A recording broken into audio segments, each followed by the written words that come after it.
Shalom teman-teman, saya Eugene. Yuk kita beribadah di sekolah minggu. Happy Sunday, God bless you.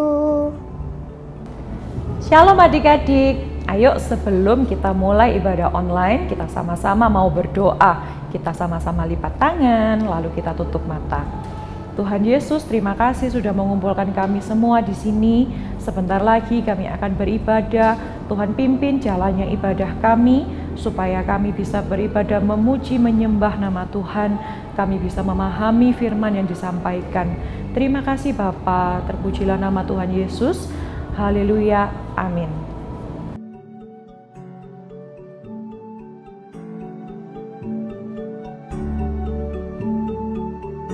Kak, tutup nah. Ini loh, penting dulu kita suka makan kecil. Iya, bentar. Ya, kamu tak makan sendiri. Ini juga ya? Lo jangan. Lah, habis lah, aku mau. Gimana ya adik-adik? Kasian juga Andrew. Ya udah deh aku ngalah. Ya udah deh, ini buat kamu aja. Nggak Beneran? apa-apa. Thank you ya. Shalom adik-adik, selamat hari Minggu. Yuk sebelumnya kita mulai menyembah dulu ya. Siap menyembah? Ayo berdiri dulu.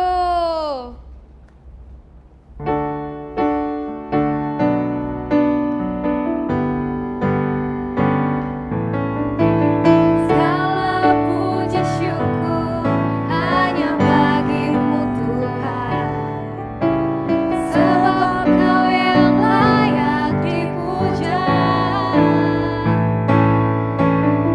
Kami mau bersorak tinggikan nama-Mu.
Lanjut ke penyembahan kedua. Masih semangat ya? Yuk kita nyanyi, harus happy kita hari ini.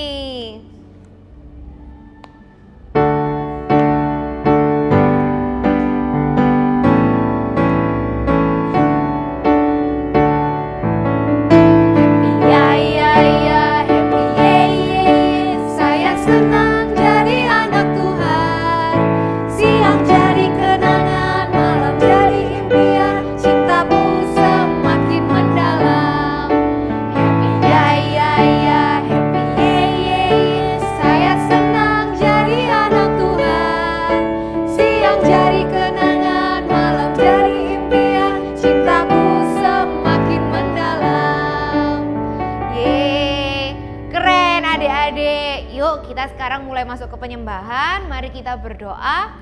Semuanya mari kita fokus. Mari kita berdoa bersama-sama ya.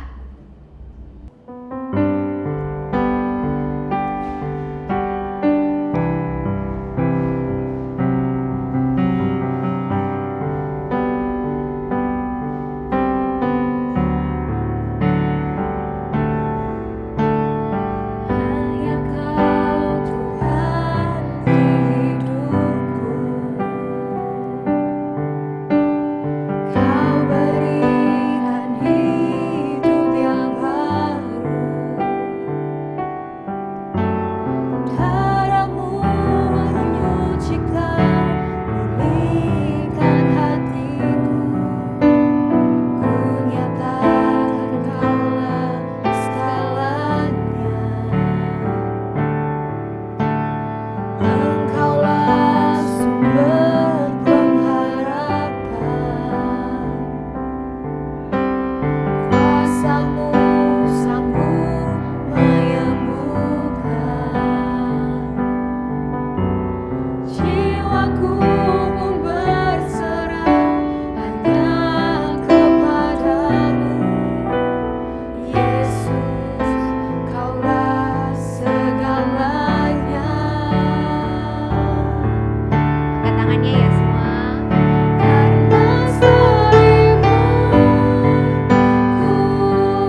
Shalom adik-adik. Nah, tadi kita udah sama-sama melihat kisahnya Sally. Baik banget ya tadi Sally itu mau mengalah untuk adiknya. Nah, adik-adik, betul seperti kata Sally tadi. Kita itu kadang-kadang bisa mengalah, kadang-kadang kita itu harus berkorban. Tapi bukan berarti kita itu kalah sebetulnya. Nah, kebetulan di sini ada Eugene. Nah, halo Eugene. Halo Miss. Nah, Eugene, ayo Eugene ceritakan dong. Eugene pernah nggak berkorban untuk orang lain? Pernah. Gimana ceritanya? Yuk ceritain. Ceritanya aku kasih adekku snacknya aku suka ke adekku. Wah, good job banget. Nah, adik-adik betul nih, kita itu bisa berkorban, kita itu bisa suatu hari kita itu mengalah untuk orang lain. Tapi tahu nggak pengorbanan apa yang paling besar di dunia ini? Nah, betul sekali, pengorbanan Tuhan Yesus kita di kayu salib. Yuk kita sama-sama simak cerita firman berikut ini.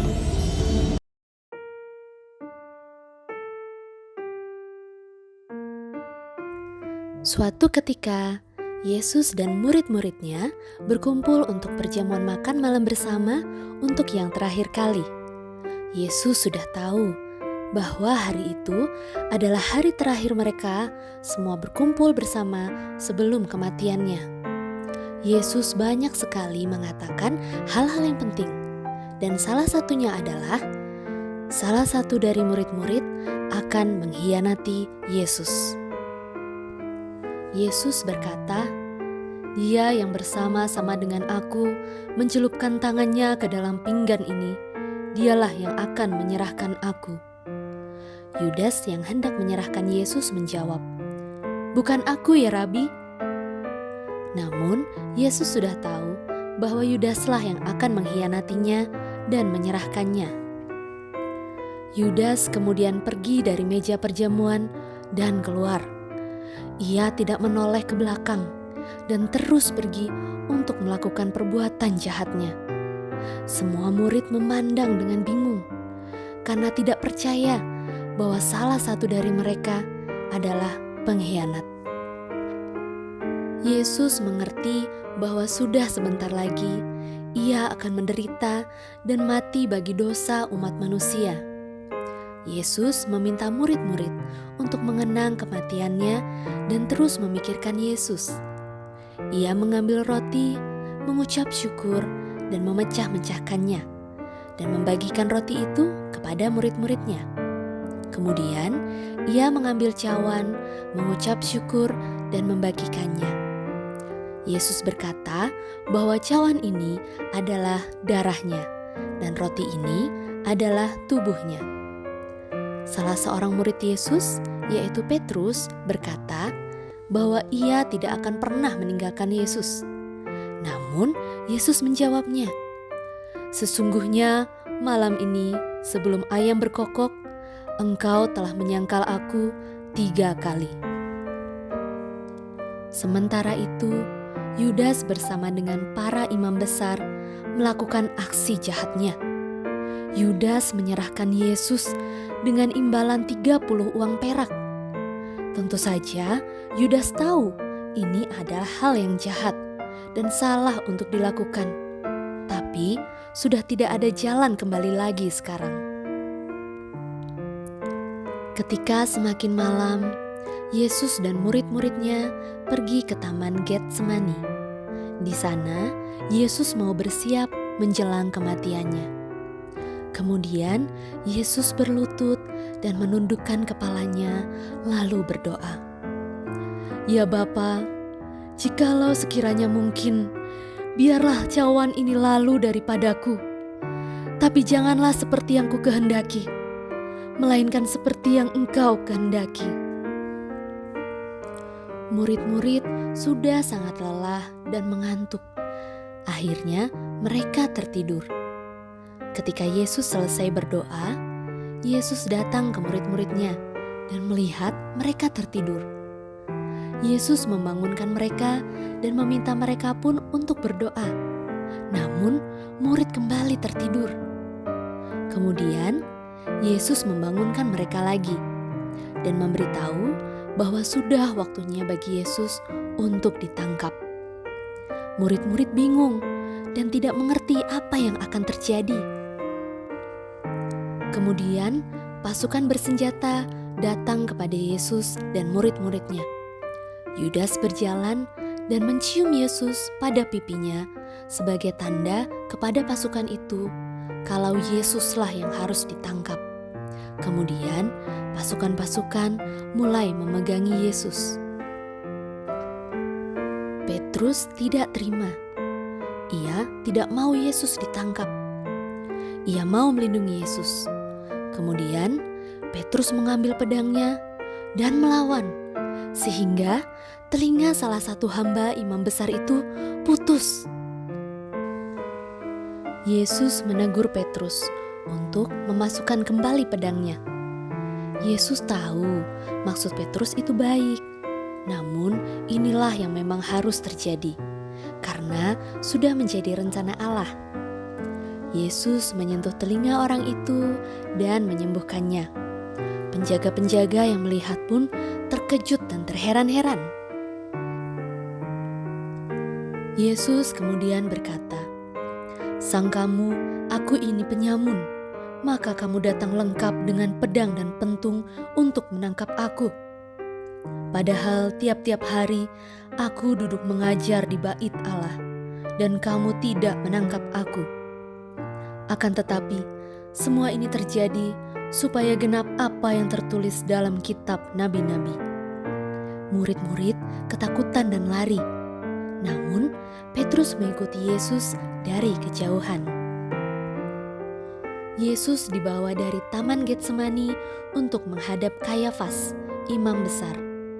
Di situ telah berkumpul ahli-ahli Taurat. Semua berusaha untuk mencari-cari alasan untuk membunuh Yesus. Tentu saja, Yesus adalah orang yang jujur. Yesus berkata bahwa Ia adalah Anak Allah. Orang-orang banyak marah. Mereka membawa Yesus ke pengadilan lain untuk mendapatkan izin membunuh Yesus. Sementara itu, Petrus sedang berada di luar halaman. Maka datanglah seorang hamba perempuan kepadanya. Katanya, "Engkau juga selalu bersama-sama dengan Yesus, orang Galilea itu." Tapi Petrus menyangkal di depan semua orang dan berkata, "Aku tidak tahu apa yang kau maksud." Petrus ditanya 3 kali, dan sebanyak 3 kali juga Petrus menyangkal Yesus dan berbohong. Kemudian setelah berbohong, yang ketiga kalinya, ayam berkokok. Dan Petrus mengingat apa yang dikatakan Yesus. Petrus lari dan menangis dengan sedih. Malam itu, ketika Yesus ditangkap, Yudas menyadari kesalahan yang telah dibuatnya, dan ia sangat menyesal. Ia meninggalkan uang 30 perak, pergi dari situ, dan kemudian menggantung dirinya. Yesus kemudian dihadapkan kepada Pilatus, seorang wali negeri, untuk ditanya. Pilatus pun tidak ingin membunuh Yesus. Ia berkata, "Tetapi kejahatan apa yang telah dilakukannya?" Namun, semua orang berseru semakin keras, "Salibkan dia!" Ketika Pilatus melihat bahwa segala usaha akan sia-sia, ia mengambil air dan membasuh tangannya. Pilatus berkata, "Aku tidak bersalah terhadap darah orang ini. Itu urusan kamu sendiri." Kemudian para serdadu Roma mencambuk Yesus dengan kejam sampai terluka parah dan berdarah banyak. Mereka mengolok-olok Yesus dan berkata, "Salam, hai Raja orang Yahudi." Yesus dipakaikan mahkota yang terbuat dari duri. Mereka meludahi Yesus, memukul dan menampar, dan terus mengolok-olok Yesus. Yesus menderita dalam diam dan tidak melawan. Ia tahu bahwa ia mati bagi dosa semua orang, bahkan orang-orang yang menyiksanya. Waktunya tiba bagi Yesus untuk dipaku di kayu salib. Yesus dipaksa untuk membawa sendiri salibnya, sampai terjatuh karena kesakitan dan kelelahan.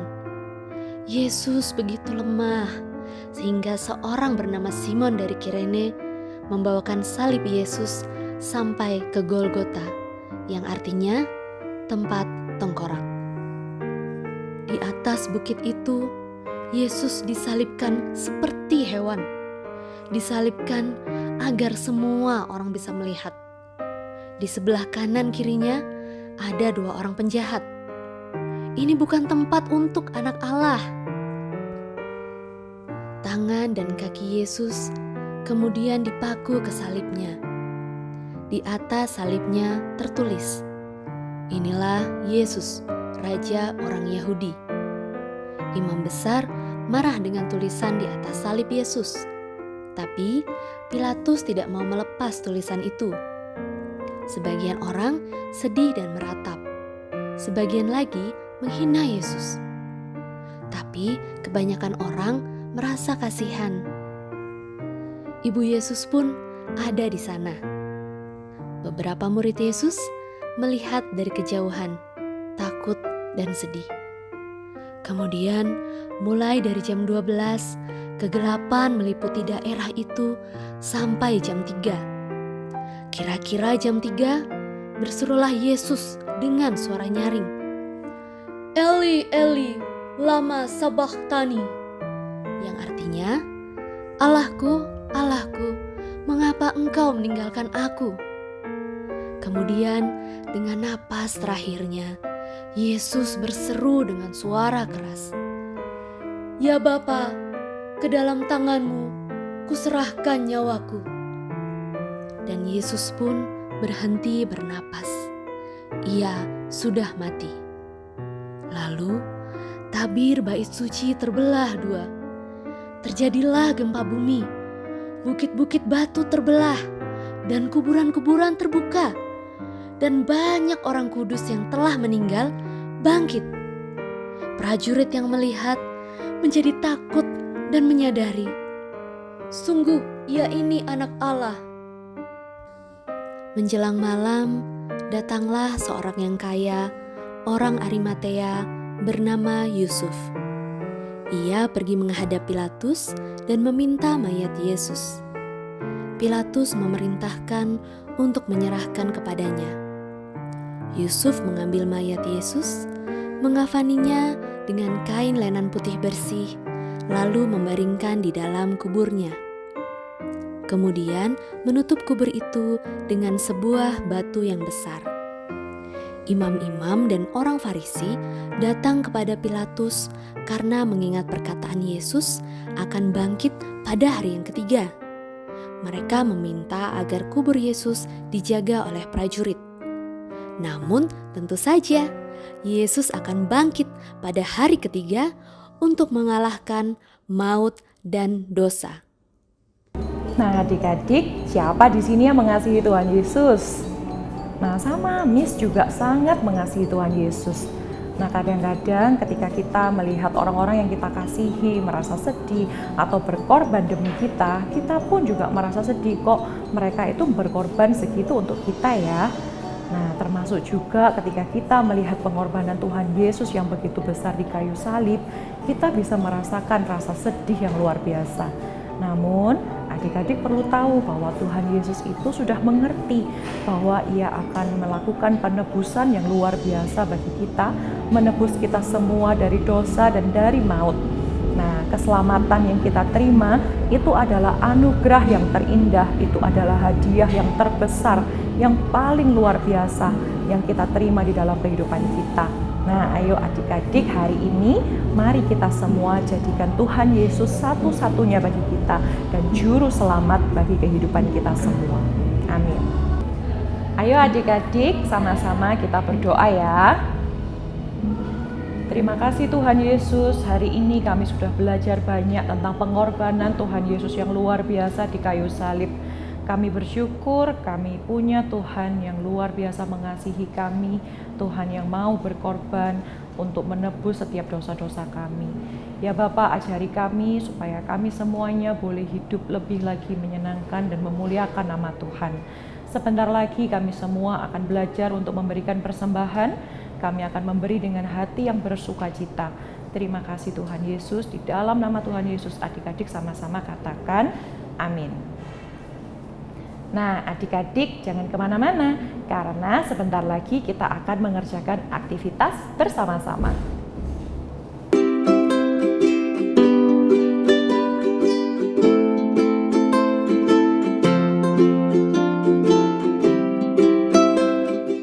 Shalom adik-adik, happy Sunday.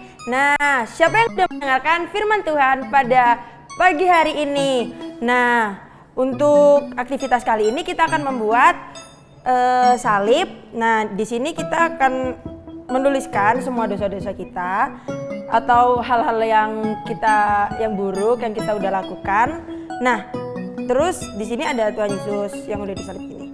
Oke, pertama-tama yang adik-adik bisa siapkan ada buffalo yang udah dipotong membentuk salib. Lalu ada ini gambar Tuhan Yesus. Adik-adik bisa download filenya di link bawah ini. Lalu adik-adik bisa menggunakan lem atau double tip. Lalu adik-adik ini pensil warna atau krayon atau pensil terserah adik-adik. Nah, pertama-tama kita bisa tuliskan semua dosa-dosa atau hal-hal buruk yang kita udah lakukan. Mungkin adik-adik pernah berbohong sama orang tua, atau adik-adik pernah membuli temannya, rasis, atau apapun itu, adik-adik bisa tuliskan di sini. Misalnya nih, Cicip, Miss pernah lazy gitu, atau adik-adik pernah mencuri makanan kakak atau adiknya adik-adik.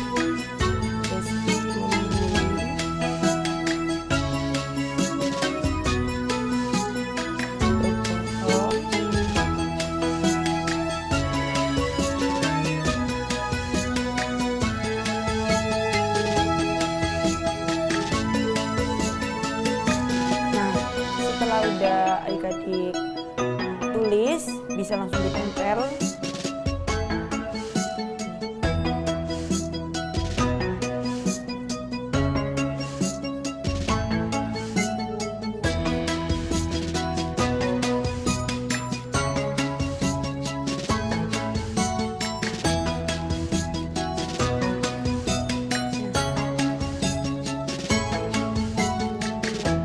Oke, ini dia hasilnya. Ini punya Miss.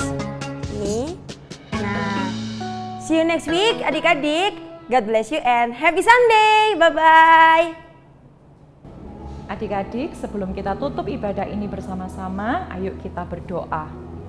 Terima kasih Tuhan Yesus sudah menyertai ibadah kami dari awal hingga akhirnya.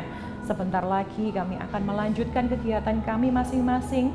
Tuhan Yesus yang menyertai, Tuhan pimpin kami. Tuhan juga yang menyertai sekolah kami. Tuhan memberkati kami semuanya. Ayo adik-adik, tangan kalian boleh diangkat dua-duanya. Terimalah berkat dari Allah Bapa, Allah Putra, dan Allah Roh Kudus menyertai kalian dari hari ini sampai dengan selama-lamanya. Di dalam nama Tuhan Yesus, adik-adik yang percaya, ayo katakan amin.